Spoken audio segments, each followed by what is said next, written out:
Where I work at hospital and in all of these old age homes where I also work, there are a lot of people who have Alzheimer's or dementias of one sort or another. Some of them are confused, some are agitated, some are lethargic, some have almost lost language,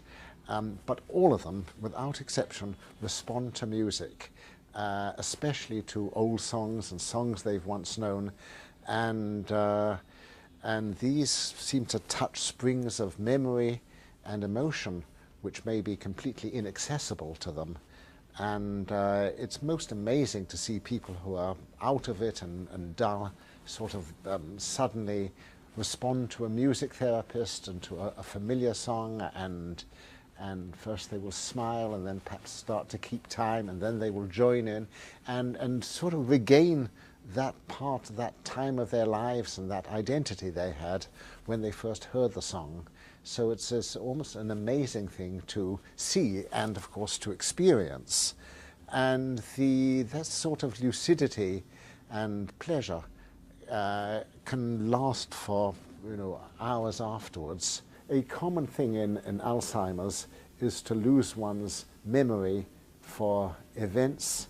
and really to lose one's autobiography, to lose one's personal memories. And they can't be accessed directly,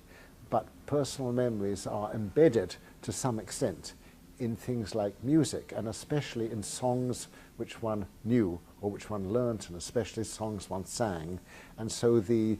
past, which is not recoverable in any other way, it's sort of embedded as if in amber in the music, and people can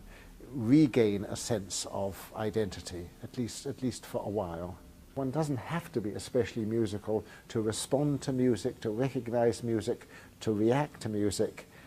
emotionally, and virtually everyone does, and they will continue to do so despite a severe dementia. And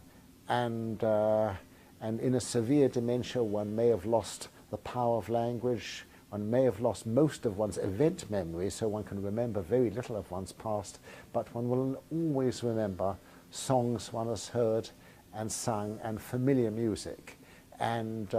music itself will, the parts of the brain which respond to music are very close to the parts of the brain concerned with memory and with emotion and mood. And the familiar songs will bring back memories which perhaps of when the music was originally heard, that it was an outing, it was something on Coney Island, the kids were there, and all this which has been lost in amnesia will come back and can be embedded in a familiar song and can come back. So really, I mean, basically in amnesia, whether or not it's with Alzheimer's, you lose your life. You've lost your past, you've lost your story, you've lost your identity to a considerable extent, and you can at least get some feel of it and regain it for a little while with familiar music.